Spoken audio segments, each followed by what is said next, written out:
ہم اہل حدیث سینے پر ہاتھ باندھتے ہیں تو کچھ لوگ کہتے ہیں کہ امام کعبہ عبدالرحمن سدیس سینے سے نیچے ہاتھ باندھتے ہیں. نہیں، ذرا آپ غور سے دیکھیں گے تو امام کعبہ آپ کو سینے پہ باندھتے ہوئے نظر آئیں گے.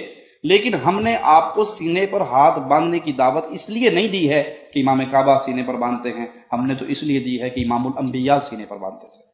کیا نماز میں ہاتھ سینے پر باندھنا سنت ہے یا ناف کے نیچے باندھنا سنت ہے؟ سینے پر ہاتھ باندھنے کی ہمارے علم میں کوئی بھی حدیث نہیں ہے. کہ ابن خزیمہ کی جو روایت ہے وہ سند کے لحاظ سے کمزور ہے. اسی وجہ سے چاروں ائمہ میں میری معلومات کے مطابق جس طرح سے بالکل یہاں سینے پہ ہاتھ باندھے جاتے ہیں اس طرح کی کوئی قول مجھے نہیں ملا.